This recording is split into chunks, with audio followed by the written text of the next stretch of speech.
नमस्कार, मैं रवीश कुमार। राम मंदिर के चढ़ावे में अगर 200 करोड़ तक की रकम गायब हो जाए तो इसे चोरी लिखेंगे या डकैती या लूट। हिंदी के अखबार चोरी लिख रहे हैं।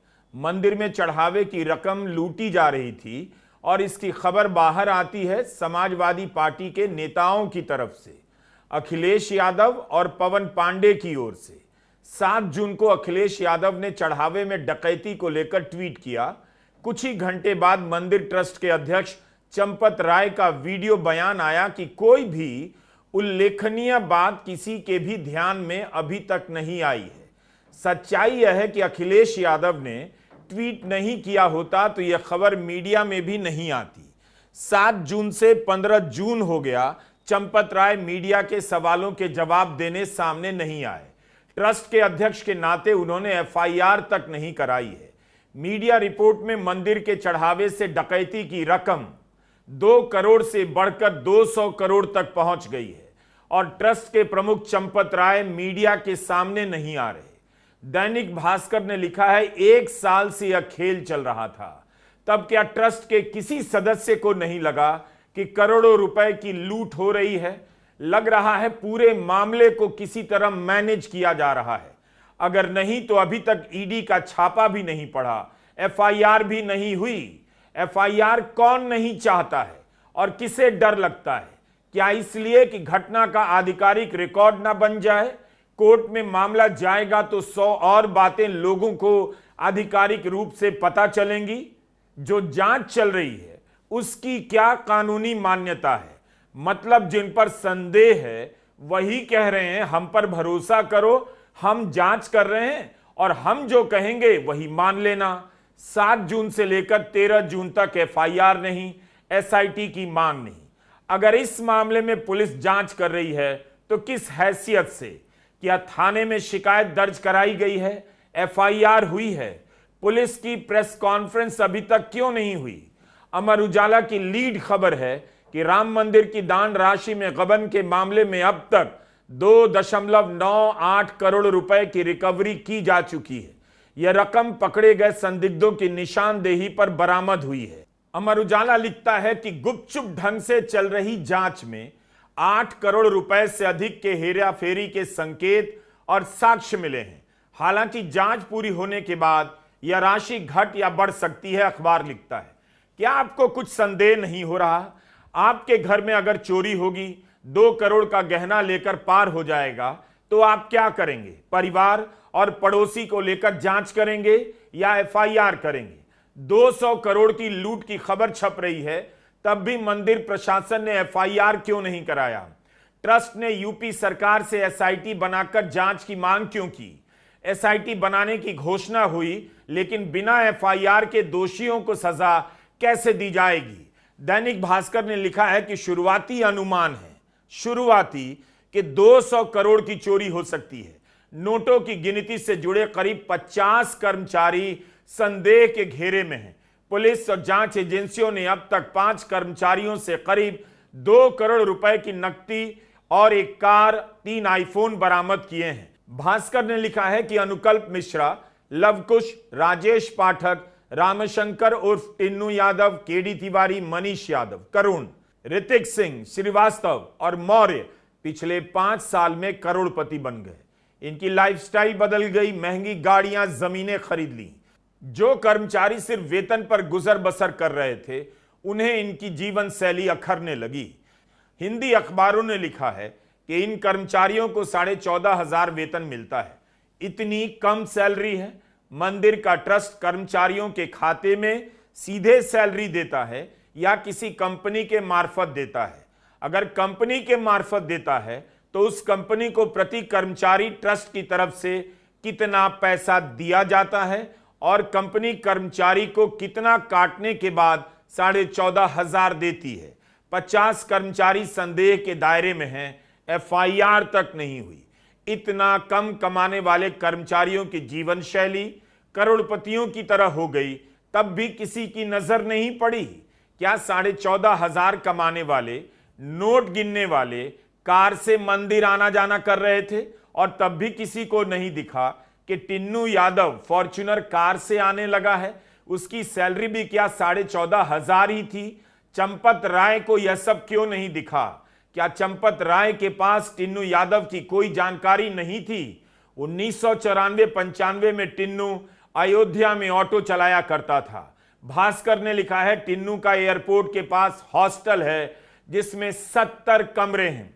इतना बड़ा हॉस्टल बन गया और चंपत राय से लेकर मंदिर के ट्रस्ट के किसी सदस्य को भनक तक नहीं लगी।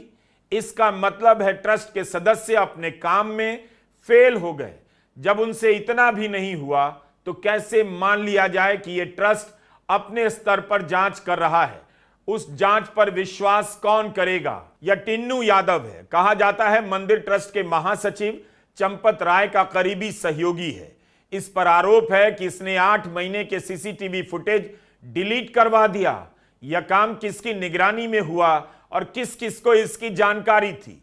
एक दिन इसने किसी बाहरी व्यक्ति को मंदिर में बुलाया, उस दिन दान की गिनती नहीं हुई। यह सब बातें मीडिया रिपोर्ट से बता रहा हूं। दैनिक भास्कर ने लिखा है कि चाहे सिक्योरिटी का मैनेजमेंट हो या चढ़ावे को बैंक में डिपॉजिट कराना हो, टिन्नू ही सब कुछ मैनेज करता आया है। इसकी अयोध्या और लखनऊ में करीब 50 करोड़ की चल अचल संपत्तियां हैं। टिन्नू यादव के 6 से ज्यादा रेस्टोरेंट में पार्टनरशिप है। श्री राम जन्मभूमि परिसर के अंदर अपने प्रभाव का इस्तेमाल कर टिन्नू यादव ने अपने भतीजे मनीष यादव की नियुक्ति करवा दी। वह भी रुपयों की गिनती करने लगा। मनीष स्वर्गद्वार इलाके के पुश्तैनी घर में रहता है। चर्चा है उसकी बताई जगह से 36 लाख रुपए कैश मिले हैं। 36 लाख कैश मिला, तब भी एफआईआर नहीं कराई गई। यह टिन्नू यादव कहां है? सामने क्यों नहीं आ रहा? टिन्नू यादव से मंदिर परिसर के ही पीसीएफ यात्री सुविधा केंद्र में पूछताछ हुई है, थाने में क्यों नहीं हुई? पुलिस ने गिरफ्तार कर पूछताछ क्यों नहीं की? यूपी की पुलिस क्या दूसरे किसी मामले में इतनी छूट किसी को देती?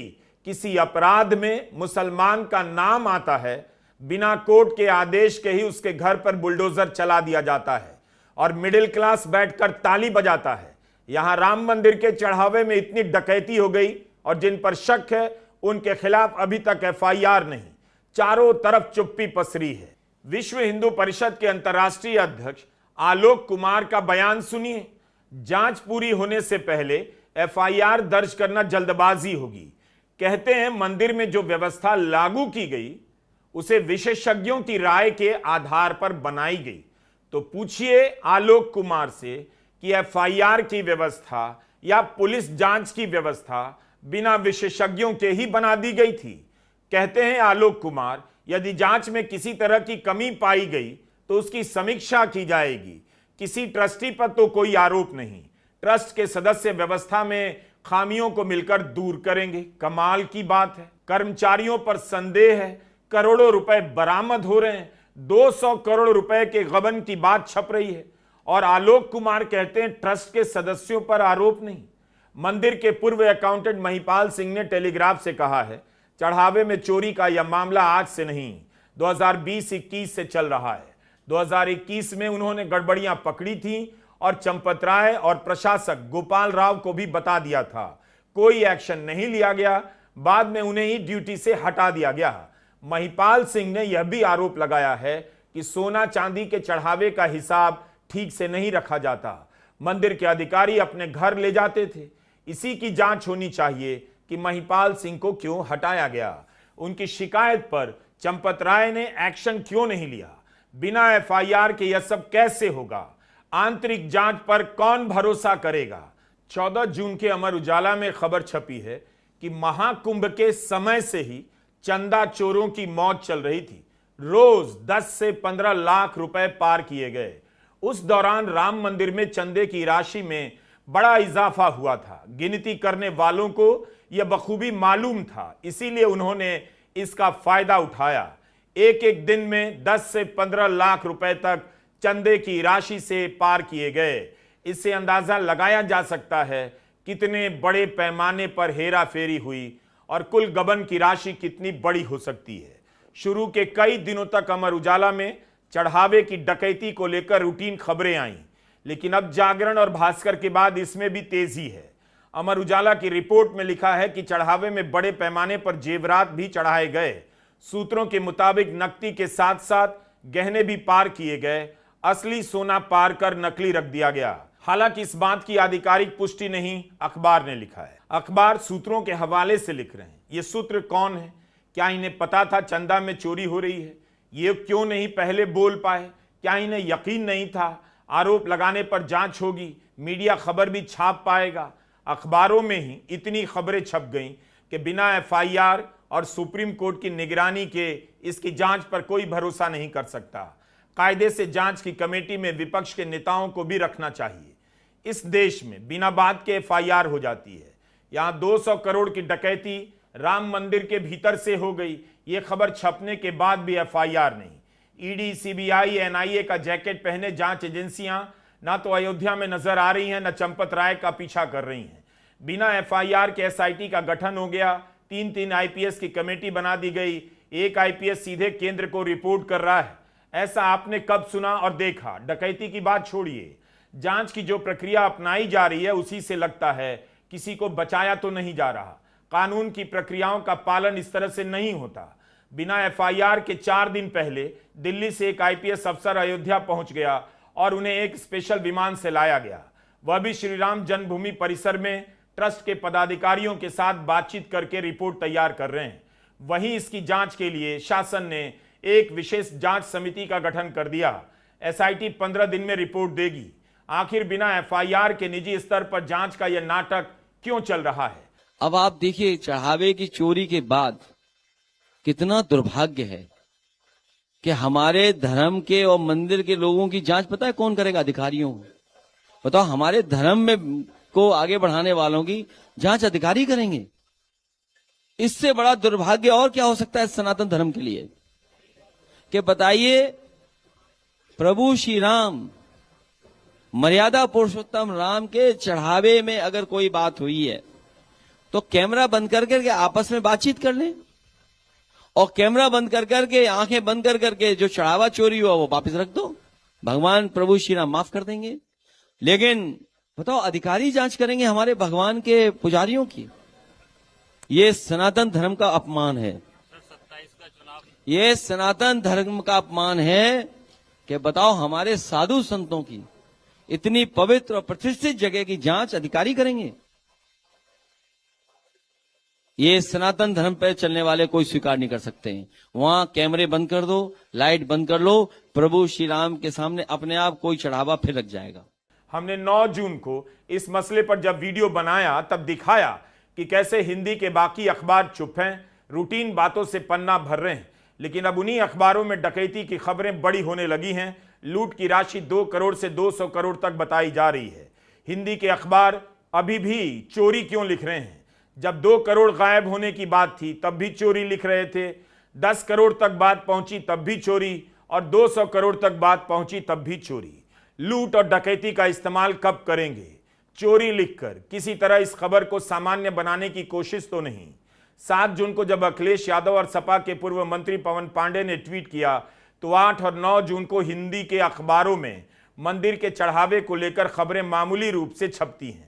केवल जागरण ने ही सूत्रों के हवाले से चोरी और जांच की बात लिखी। बाकी जगहों पर यही छपा कितने कर्मचारी हैं, चढ़ावे की गिनती कैसे की जाती है, चढ़ावे की राशि कितनी है, जबकि उन्हें बताना चाहिए था कि चोरी की बात कितनी सही है और चोरी कैसे हो गई। चढ़ावे की रकम गिनने वाले अगर 5 साल में करोड़पति बन गए तो किसी की नजर कैसे नहीं पड़ी? कहीं ऐसा तो नहीं कि इन कर्मचारियों को मोहरे की तरह इस्तेमाल किया जा रहा है? इनकी लूटी गई चढ़ावे की रकम में कुछ बड़े लोग भी हिस्सेदार हो सकते हैं। 9 जून को डॉक्टर रजनीश सिंह ने पीएम मोदी को पत्र लिखकर मांग की कि इस मामले में सीबीआई और ईडी की जांच होनी चाहिए, मगर 15 जून हो गया, अभी तक एफआईआर नहीं हुई। 7 जून को चंपत राय ने वीडियो बयान जारी किया। उसके बाद से अब तक मंदिर के ट्रस्ट ने एक भी प्रेस कॉन्फ्रेंस नहीं की है। क्यों नहीं की है? ये नृपेंद्र मिश्रा हैं, प्रधानमंत्री मोदी के करीबी माने जाते हैं, मंदिर निर्माण समिति के अध्यक्ष। चढ़ावे में लूट की खबर के छपने के बाद अयोध्या पहुंचे तो कहा, मैं तो निर्माण समिति से संबंधित काम का ब्यौरा लेने आया हूं, निर्माण ही देखता हूं। मीडिया ने दान विवाद पर सवाल किया तो चढ़ावा प्रकरण पर किसी प्रकार की टिप्पणी से इनकार कर दिया।